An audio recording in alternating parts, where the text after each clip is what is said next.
بسم اللہ الرحمن الرحیم۔ آج کا جو ہمارا اسلامک ٹاپک ہے وہ ہے مومن اور کافر کا معاملہ۔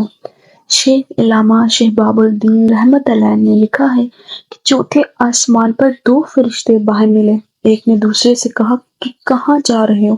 اس نے جواب دیا کہ ایک عجیب کام ہے، اور وہ یہ کہ فلاں شہر میں ایک یہودی شخص ہے جس کے مرنے کا وقت قریب آ گیا ہے، اور اس نے مچھلی کھانے کی خواہش کی ہے، لیکن دریا میں مچھلی نہیں ہے۔ مجھے میرے رب نے حکم دیا ہے کہ دریا کی طرف کچھ مچھلیاں ہانک دو تاکہ لوگ ان میں سے ایک مچھلی یہودی کے لیے شکار کر لیں، اور اس کی وجہ یہ ہے کہ اس یہودی نے کوئی بھی نیکی ایسی نہیں کی جس کا اللہ تعالیٰ نے بدلہ دنیا میں ہی اس کو نہ دے دیا ہو۔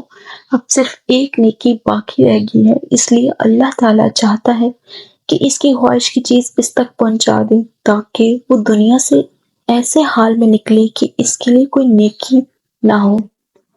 اس کے بعد دوسرے فرشتے نے کہا کہ میرے رب نے مجھے بھی ایک عجیب کام کے لیے بھیجا ہے، اور وہ یہ ہے کہ فلاں شہر میں ایک ایسا مرد صالح ہے کہ اس نے جو برائی کی ہے، اللہ تعالیٰ نے دنیا میں اس کا بدلہ اسے پورا کر دیا، اور اب اس کی وفات کا وقت قریب آ گیا ہے، اور اس نے روغن زیتون کھانے کی خواہش کی ہے، اور اب اس کے ذمہ صرف ایک گناہ ہے۔ مجھے میرے پروردگار نے حکم دیا ہے کہ میں روغن زیتون کو گرا دوں، یہاں تک کہ اس کے گر جانے سے جو اس کو رنج و غم ہوگا، اللہ تعالیٰ اس سے اس کے گناہ کو بھی مٹا دے گا، حتیٰ کہ وہ اللہ تعالیٰ سے ایسے حال میں ملے کہ اس کے ذمہ کوئی گناہ نہ ہو۔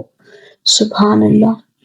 اور جب وٹ ایور ہماری لائف میں کچھ ایسا ہو جاتا ہے تو ہم نہ شکرے بنتے ہیں، later on we found out that کہ یہ تھنگس جو ہوئی تھی کلیئر ہو گئی ہیں، مطلب اللہ پاک کی اس میں بہتری تھی، اگر اس ٹائم یہ ہو جاتا تو اچھا نہیں تھا ہوا ہے، تو at that time at that moment we were like یار کہ کیوں ایسا ہوا، کیوں؟ تو ایک مقصد ہے آپ کو اس لیسن کے بتانے کا کہ جو بھی کام ہو، کوئی آپ کے حق میں برا بھی ہو نا، تو آپ اس پہ الحمدللہ بولا کریں، شکر ادا کیا کریں۔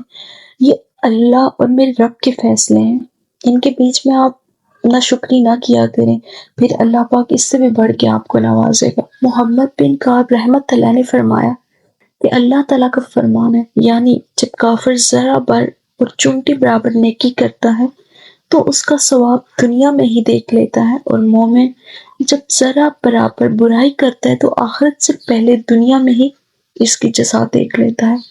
Stay tuned for further Islamic lesson۔ اللہ حافظ۔